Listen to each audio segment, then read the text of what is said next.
Hello everyone, welcome to my channel 100% concept clear. So நம்ம வந்து financial statement analysis topic வந்து பார்த்துட்டு இருக்கோம். So already previous videoல வந்து அதோட introduction பார்த்தோம். Then comparative statement analysis வந்து நம்ம எப்படி ஃபாலோ பண்றது அப்படின்றத பார்த்தோம். ஸோ இந்த கம்பேரிட்டிவ் ஸ்டேட்மெண்ட் அனாலிசிஸில் நம்ம வந்து ஸ்டேட்மெண்ட் ஆஃப் ப்ராஃபிட் அண்ட் லாஸில் அது எப்படி அப்ளை பண்ணணும், தென் பேலன்ஸ் ஷீட்லேயே எப்படி அப்ளை பண்ணணும் அப்படின்றத பார்த்தோம். நெக்ஸ்ட் இப்போ இந்த வீடியோவில் நம்ம வந்து காமன் சைஸ் ஸ்டேட்மெண்ட் பற்றி பார்க்கலாம். ஸோ பாருங்கள், காமன் சைஸ் ஸ்டேட்மெண்ட். ஸோ நான் வந்து புக்கில் ஒரு எக்ஸாம்பிள்ஸ் நம்ம எடுத்திருக்கேன். ஸோ இந்த காமன் சைஸ் ஸ்டேட்மெண்ட்லையும் நம்மளுக்கு வந்து நம்ம எப்படி நம்ம கம்பேரிட்டிவ் ஃபைனான்ஷியல் ஸ்டேட்மெண்ட்டில் பார்த்தோமோ அதே மாதிரி தான் நம்மளுக்கு வந்து ஸ்டேட்மெண்ட் ஆஃப் ப்ராஃபிட் அண்ட் லாஸ்லையுமே நம்ம எப்படி அது பண்ணலாம், தென் பேலன்ஸ் ஷீட்லையுமே எப்படி பண்ணுறது அப்படின்றத பார்க்கலாம். ஸோ ஃபர்ஸ்ட் நம்ம வந்து ஸ்டேட்மெண்ட் ஆஃப் ப்ராஃபிட் அண்ட் லாஸில் வந்து எப்படி பண்ணுறது அப்படின்றத பார்க்கலாம். ஸோ கொஷின் பாருங்கள். The following are the income statement of XYZ Co Limited for the year 1998 and 1999. So income statement கொடுத்திருக்காங்க. So இதை வச்சு நம்மள வந்து prepare common size income statement for the 2 years. So 2 இயருக்கு common size income statement வந்து prepare பண்ண சொல்றாங்க. So இதுதான் question. Trading and profit and loss account வந்து கொடுத்திருக்காங்க. So இதுதான் நம்மளுக்கு கொடுத்திருக்க question. இத்தனை ஐட்டம்ஸ் கொடுத்திருக்காங்க. நெக்ஸ்ட் இப்போ நம்ம வந்து இதை யூஸ் பண்ணி காமன் சைஸ் இன்கம் ஸ்டேட்மெண்ட் வந்து கிரியேட் பண்ணணும். ஸோ பாருங்கள், இப்படி தான் நம்மளோட சொல்யூஷன் இருக்கும். ஸோ ஃபஸ்ட்டு வந்து ஃபார்மேட் பார்த்துக்கோங்க, பர்டிகுலர்ஸ், தென் அமௌண்ட், அதாவது இயர், 2 இயர் வந்து நம்ம டிவைட் பண்ணியிருக்கோம். தென் ஒவ்வொரு இயருக்குமே நம்ம வந்து அமௌண்ட் ருபீஸ் வந்து போடணும். ஸோ 1998க்கு அமௌண்ட் அண்ட் பர்சன்டேஜ், தென் 1999க்கும் அமௌண்ட் அண்ட் பர்சன்டேஜ். நெக்ஸ்ட் வந்து இப்போ இது வந்து ஒரு இன்கம் ஸ்டேட்மெண்ட் அப்படின்றதுனால நம்மளுக்கு மேலே நம்மளுக்கு கொடுத்துருக்க trading and profit and loss அக்கௌண்ட்டில் இருக்கிற ஐட்டம்ஸை வந்து நம்ம ஒரு இன்கம் ஸ்டேட்மெண்ட் ப்ரிப்பேர் பண்ணுற மாதிரி ப்ரிப்பேர் பண்ணிக்கணும். ஸோ இந்த மாதிரி ப்ரிப்பேர் பண்ணுறதும் பர்டிகுலராக காமன் சைஸ் இந்த ஸ்டேட்மெண்ட்டுக்காக நம்ம வேறு மாதிரி ப்ரிப்பேர் பண்ணுவோம், அந்த மாதிரிலாம் கிடையாது. நம்ம நார்மலாக எப்பயுமே நம்ம எப்படி வந்து ஒரு இன்கம் ஸ்டேட்மெண்ட் ப்ரிப்பேர் பண்ணுவோமோ அந்த மாதிரி தான் இதையும் நம்ம பண்ணணும். ஸோ அதனால இது உங்களுக்கு நார்மலாகவே இது தெரியும் அப்படின்றதுனால நான் மோஸ்ட்டாக இப்போ நான் இதை வந்து ரொம்ப பெருசாக நான் எக்ஸ்பிளைன் பண்ணலை. ஜஸ்ட் கொஷினில் இருக்கிற ஐட்டம்ஸில் என்னென்ன இருக்குது அப்படின்றத பார்த்து சேல்ஸில் வந்து first cost of sales minus பண்ணுறாங்க. ஸோ அப்படி மைனஸ் பண்ணும்போது கிராஸ் ப்ராஃபிட் கிடைக்குது. தென் அந்த கிராஸ் ப்ராஃபிட் கூட ஆப்ரேட்டிங் எக்ஸ்பென்சஸ் வந்து எல்லாமே இருக்கிறது எல்லாமே ஆட் பண்ணிக்கிறாங்க. அது ஆப்ரேட்டிங் எக்ஸ்பென்சஸ் பி அப்படின்னு வச்சுக்கிறாங்க. ஸோ நெக்ஸ்ட் இந்த கிராஸ் ப்ராஃபிட்டில் இருந்து இந்த ஆப்ரேட்டிங் எக்ஸ்பென்சஸ் மைனஸ் பண்ணும்போது ஆப்ரேட்டிங் ப்ராஃபிட் கிடைக்குது. நெக்ஸ்ட் இந்த ஆப்ரேட்டிங் ப்ராஃபிட் கூட நான் ஆப்ரேட்டிங் இன்கம்ஸ் வந்து ஆட் பண்ணிக்கிறாங்க, அதாவது அதை தனியாக நோட் பண்ணி வச்சுக்கிறாங்க. ஸோ அது வந்து சி அப்படின்னு வருது. நெக்ஸ்ட் அது கூட நான் ஆப்ரேட்டிங் எக்ஸ்பென்சஸ் இருக்குது, அதையுமே டோட்டல் பண்ணி வச்சுக்கிறாங்க. நெக்ஸ்ட் இந்த சி அண்ட் டியை மைனஸ் பண்ணும்போது நெட் ப்ராஃபிட் கிடைக்குது. ஸோ இந்த மாதிரி நார்மலாக நம்ம எப்படி ஒரு இன்கம் ஸ்டேட்மெண்ட் ப்ரிப்பேர் பண்ணுவோமோ அந்த மாதிரி ப்ரிப்பேர் பண்ணிக்கோங்க, கொஸ்டினில் இருக்கிற இன்ஃபர்மேஷன்ஸ் யூஸ் பண்ணி. ஸோ இது உங்களுக்கு தெரியும் அப்படின்றதுனால இதை நான் ரொம்ப டீட்டெயிலாக எக்ஸ்பிளைன் பண்ணலை. இப்போ நெக்ஸ்ட் நம்ம இப்போ இந்த பர்டிகுலராக இந்த காமன் சைஸில் என்ன பண்ணுவோம் அப்படின்றத பார்க்கலாம்.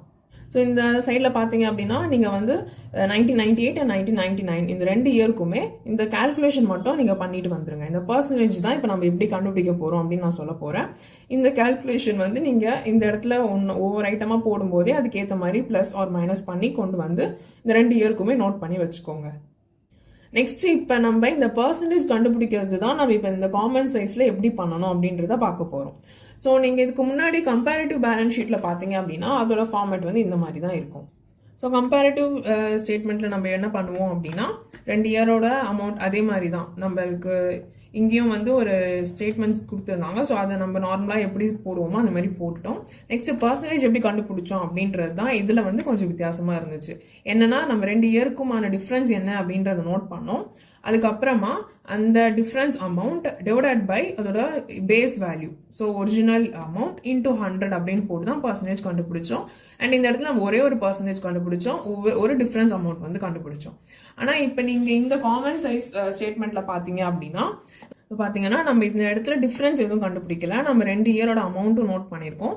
நெக்ஸ்ட் நம்ம டேரெக்டாக பர்சன்டேஜ் கண்டுபிடிக்க போகிறோம். ஆனால் என்னன்னா நம்ம ஒவ்வொரு இயருக்குமே பர்சன்டேஜ் கண்டுபிடிக்கிறோம். 1998க்குமே கண்டுபிடிக்கிறோம், 1999க்கும் கண்டுபிடிக்கிறோம். ஸோ இந்த காமன் சைஸ் பொறுத்த வரைக்கும் ஏதாவது ஒரு அமௌண்ட்டை வந்து நம்ம பேஸ் வேல்யூவாக எடுத்துப்போம். ஸோ இந்த இன்கம் ஸ்டேட்மெண்ட் பொறுத்த வரைக்கும் நம்ம சேல்ஸ் தான் வந்து அப்படி பேஸ் வேல்யூவாக எடுத்துக்கிறோம். அதனால என்ன பண்ணுறோம் அப்படின்னா அந்த சேல்ஸில் வந்து பர்சன்டேஜ் வந்து 100 போட்டுடுறோம். ஸோ சேல்ஸுக்கு 100% 2 இயருக்குமே. இப்போ நெக்ஸ்ட் இப்போ இருக்கிற எல்லா ஐட்டமுமே இந்த சேல்ஸை பேஸ் பண்ணி தான் அதோட பர்சன்டேஜ் வந்து டிரைவ் ஆக போகுது. நெக்ஸ்ட் இப்போ இந்த 1998ல் இந்த காஸ்ட் ஆஃப் சேல்ஸுக்கு பர்சன்டேஜ் எப்படி கண்டுபிடிக்கணும் அப்படின்னா இந்த 2,40,000 டிவைடட் பை இந்த சேல்ஸோட அமௌண்ட் 4 lakh into 100. ஸோ இந்த இந்த இந்த இடத்துல இருக்கிற இந்த அமௌண்ட் காஸ்ட் ஆஃப் சேல்ஸோட அமௌண்ட் 2,40,000 டிவைடட் பை இந்த 4 lakh, அதாவது இந்த சேல்ஸோட இந்த 1998ல என்ன அமௌண்ட் இருக்கோ அதுதான் நம்ம வந்து பேஸ் வேல்யூவை எடுத்துக்கிறோம். So 4 lakh into 100. ஸோ அதை பண்ணும்போது 60% வரும். தென் இதில் இருக்கிற ஒவ்வொரு ஐட்டமுமே நம்ம வந்து இந்த 4 lakh கூட டிவைட் பண்ணி into 100 போட்டு தான் இந்த பர்சன்டேஜ் கண்டுபிடிக்கணும். ஸோ நெக்ஸ்ட் இந்த 1,60,000. ஸோ இப்போ இந்த இடத்துல கிராஸ் ப்ராஃபிட்டுக்கு நம்ம பர்சன்டேஜ் கண்டுபிடிக்கணும் அப்படின்னா 1,60,000 divided by 4 lakh into 100. So அதை பண்ணும்போது 40%. நெக்ஸ்ட் அட்மினிஸ்ட்ரேஷன் எக்ஸ்பென்சஸ்க்கு 25,000 இங்கே இருக்குது. ஸோ இதுக்கு பர்சன்டேஜ் கண்டுபிடிக்கிறதுக்கு சேம் அதே தான். 25,000 டிவைடட் பை பேஸ் வேல்யூ, அதுதான் என்னதுன்னா சேல்ஸ். ஸோ சேல்ஸோட அமௌண்ட் வந்து 4 lakh. So 25,000 divided by 4 lakh into 100. So இந்த மாதிரி தான் நம்ம 1998ல இருக்கிற எல்லா அமௌண்ட்டுக்கும் பர்சன்டேஜ் வந்து கண்டுபிடிக்கிறோம். அதாவது என்னென்ன அமௌண்ட் இருக்கோ அது கூட டிவைடட் பை சேல்ஸோட அமௌண்ட்டு. ஏன்னா அதுதான் நம்ம வந்து பேஸ் வேல்யூவை எடுக்கிறோம். ஸோ அதனால அதுதான் நம்ம கீழே டிவைடுக்கு யூஸ் பண்ணுறோம். தென் பர்சன்டேஜ் அப்படின்றதுனால into 100 பண்ணுறோம். ஸோ அப்படி பண்ணி தான் இந்த 1998ல இருக்கிற எல்லா அமௌண்ட்டுக்குமே நம்ம வந்து பர்சன்டேஜ் கண்டுபிடிச்சோம். நெக்ஸ்ட் இப்போ 1999க்கு பார்த்தீங்கன்னா இதுக்கும் நம்ம வந்து சேல்ஸ் தான் வந்து நம்ம பேஸ் வேல்யூவை எடுத்திருக்கோம். ஸோ அதனால சேல்ஸுக்கு வந்து நம்ம 100% போட்டாச்சு. நெக்ஸ்ட் இதில் இருக்கிற எல்லா வேல்யூக்கும் எப்படி பர்சன்டேஜ் வந்தது அப்படின்னா அதே மாதிரி தான், நம்ம எப்படி இந்த இயருக்கு பண்ணோமோ அதே மாதிரி தான். இப்போ இந்த 3,50,000 அதாவது இந்த காஸ்ட் ஆஃப் சேல்ஸ்க்கு பார்த்தீங்க அப்படின்னா 3,50,000 divided by base value. Base value என்னது? சேல்ஸ். ஸோ இந்த 5 lakh into 100. ஸோ பண்ணும்போது 70%. நெக்ஸ்ட் இந்த அமௌண்ட்டுக்கு 1,50,000 divided by base value 5 lakh into 100. So அது பண்ணும்போது 30%. ஸோ இந்த மாதிரி தான் இதில் இருக்கிற எல்லா அமௌண்ட்டுமே நம்ம வந்து இந்த மாதிரி தான் சேல்ஸை வந்து பேஸ் இயராக டிவைட் பண்ணி into 100 பண்ணி கண்டுபிடிச்சிருக்கோம். ஸோ இந்த மாதிரி ஃபாலோ பண்ணி நம்ம கம்ப்ளீட்டாக எல்லா அமௌண்ட்டுக்குமே பர்சன்டேஜ் என்ன அப்படின்றது கண்டுபிடிச்சிருக்கோம். ஸோ அப்போ காமன் சைஸ் இன்கம் ஸ்டேட்மெண்ட் பொறுத்த வரைக்கும் ஏதாவது ஒரு அமௌண்ட்டை, அது ஏதாவதுன்னு இல்லை, முக்கியமாக இன்கம் ஸ்டேட்மெண்ட் அப்படின்னா சேல்ஸை வந்து அவங்க பேஸ் வேல்யூவை எடுத்துப்பாங்க. ஸோ அப்போ இருக்கிற மற்ற எல்லா வேல்யூவுமே அந்த சேல்ஸோட அமௌண்ட் கூட டிவைட் பண்ணி into 100 பண்ணி பர்சன்டேஜ் கண்டுபிடிப்பாங்க. இதுதான் காமன் சைஸ் இன்கம் ஸ்டேட்மெண்ட்டில் வந்து ஃபாலோ பண்ணுறது. ஆனால் நம்ம கம்பேரேட்டிவ்ல என்ன பண்ணுவோம்? கம்பேரேட்டிவ்ல அந்த ஒவ்வொரு இயருக்குமே அந்த அமௌண்ட்டை வந்து நம்ம மல்டிப்ளை பண்ணுவோம். ஸோ அதாவது இது நம்ம போன வீடியோலேயே பார்த்துட்டோம் டீட்டெயிலாக. ஸோ ஜஸ்ட் ஒரு கம்பேரிசனுக்காக சொல்கிறேன்.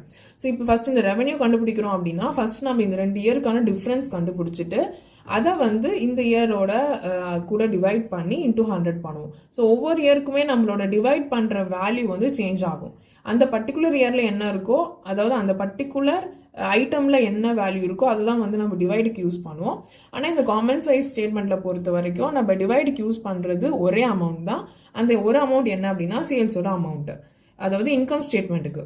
இதுவே நம்ம இப்போ நெக்ஸ்ட் நம்ம பேலன்ஸ் ஷீட் பார்க்கலாம். ஸோ இப்போ நெக்ஸ்ட் நம்ம வந்து காமன் சைஸ் ஸ்டேட்மெண்ட்டில் ஒரு பேலன்ஸ் ஷீட்டில் வந்து நம்ம எப்படி இதை ப்ரொசீட் பண்ணுறது அப்படின்றத பார்க்கலாம். ஸோ நம்மளுக்கு வந்து ஒரு பேலன்ஸ் ஷீட் வந்து கொடுத்துருக்காங்க. ஸோ இது யூஸ் பண்ணி prepare common size balance sheet அப்படின்னு சொல்லியிருக்காங்க.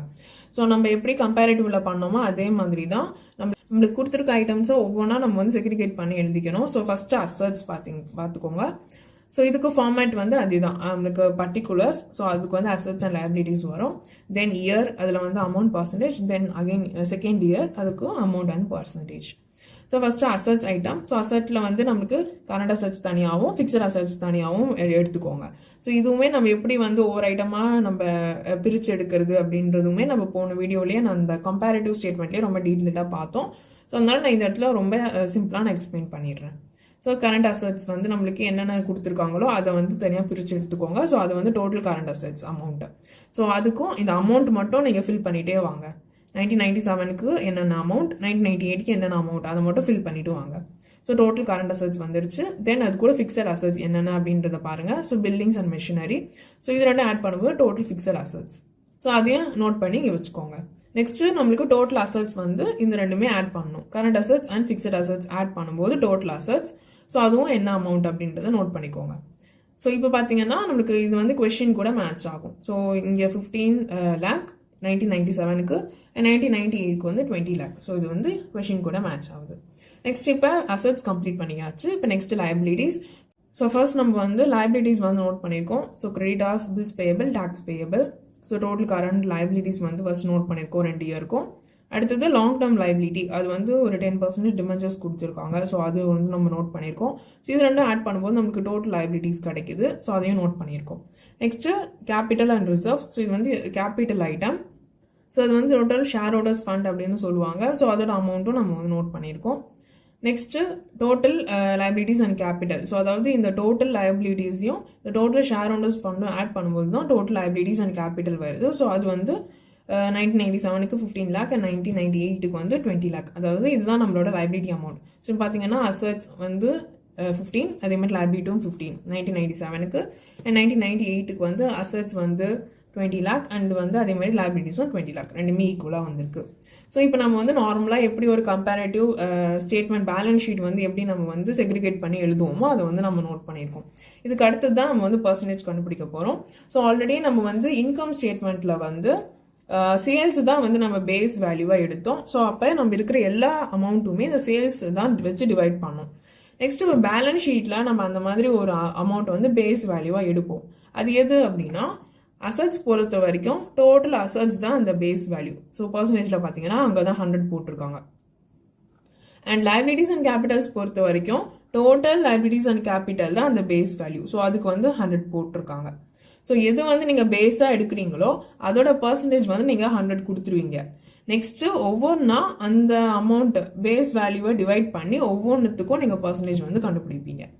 ஸோ ஃபஸ்ட்டு இப்போ இங்கே இந்த ஐட்டம் பார்த்தீங்க அப்படின்னா இங்கே 1 lakh இருக்குது கேஷ். ஸோ அதுக்கு நீங்கள் பர்சன்டேஜ் கண்டுபிடிக்கணும் அப்படின்னா ஸோ டோட்டல் அசட்ஸ் தான் உங்களுக்கு வந்து அசட்ஸோட பேஸ். ஸோ அது வந்து 15 lakh. அப்போ நீங்கள் எப்படி இந்த 6.67 வந்துச்சு அப்படின்னா 1 lakh divided by base value 15 lakh into 100. Next 2 lakhக்கு எப்படி வந்தது அப்படின்னா 2 lakh divided by 15 lakh into 100. So இந்த மாதிரி தான் ஒவ்வொன்றுத்துக்கும் நம்ம வந்து பேஸ் வேல்யூ வச்சு டிவைட் பண்ணி பர்சன்டேஜ் போட்டிருக்கோம். இந்த 1998க்கும் அதே தான். 1998க்கு வந்து இந்த 20 lakh தான் பேஸ் வேல்யூ, ஏன்னா அதுதான் அந்த இயரோட asset. So 50,000 divided by 20 lakh into 100 2.5. அந்த மாதிரி தான் நம்ம ஒவ்வொன்றுமே இங்கே நோட் பண்ணியிருக்கோம். நெக்ஸ்ட் லைபிலிட்டிஸ் அண்ட் கேபிட்டல் பார்த்தீங்க அப்படின்னா ஸோ இதுக்கு 1997 இந்த இயரோட பேஸ் வந்து 15 lakh. ஸோ அப்போ வந்து 3 lakh divided by 15 lakh into 100, அது வந்து 20%. அந்த மாதிரி தான் ஒவ்வொன்றா வந்து இந்த எல்லா ஐட்டமுக்குமே டிவைட் பை 15 lakh போட்டு நம்ம வந்து கண்டுபிடிச்சிருக்கோம். நெக்ஸ்ட் 1998 இதுக்கு பார்த்தீங்க அப்படின்னா இதுக்கு பேஸ் வேல்யூ வந்து 20 lakh. ஸோ அப்போ இந்த ஐட்டம் எல்லாத்தையுமே நம்ம வந்து 20 lakh வச்சு டிவைட் பண்ணி இன்டூ 100 போட்டு இந்த பர்சன்டேஜ் எல்லாமே நம்ம கண்டுபிடிச்சிருக்கோம். ஸோ இந்த மாதிரி தான் நம்ம வந்து காமன் சைஸ் பேலன்ஸ் ஷீட் வந்து பர்சன்டேஜ் வந்து கண்டுபிடிக்கணும். ஸோ இந்த டாபிக் பார்த்தீங்கன்னா ஆக்சுவலாக ரொம்ப ஈஸி தான். ஸோ நீங்கள் ஜஸ்ட் இந்த கம்பேரிட்டிவ் பேலன்ஸ் ஷீட்டில் எப்படி பர்சன்டேஜ் கண்டுபிடிக்கணும் அப்படின்ற டிஃப்ரென்ஸும், தென் இந்த காமன் சைஸ் இதுக்கு வந்து நம்ம எப்படி பர்சன்டேஜ் கண்டுபிடிப்போம் அப்படின்றது ஒரு ஸ்லைட் டிஃப்ரென்ஸ் தான். அது மட்டும் எப்படி அப்படின்றத நீங்கள் பார்த்தா போதும். இந்த சம் வந்து ரொம்ப ஈஸியாகவே சால்வ் பண்ணிடலாம். இந்த வீடியோவில் ஏதாவது டவுட் இருந்தால் அதை கமெண்ட் செக்ஷனில் கேளுங்க. உங்களுக்கு இந்த வீடியோ யூஸ்ஃபுல்லாக இருந்தால் லைக் பண்ணிவிட்டு அப்படியே உங்கள் ஃப்ரெண்ட்ஸ்க்கும் ஷேர் பண்ணி அவங்களும் கான்செப்ட் ஈஸியாக புரிஞ்சுக்க ஹெல்ப் பண்ணுங்கள். அண்ட் இந்த மாதிரி நிறைய ரிலேட்டட் டாபிக்ஸ் பார்க்கணுன்னு நினச்சிங்கன்னா மறக்காமல் நம்ம சேனலை சப்ஸ்கிரைப் பண்ணிவிடுங்க. தேங்க்யூ ஃபார் வாட்சிங்.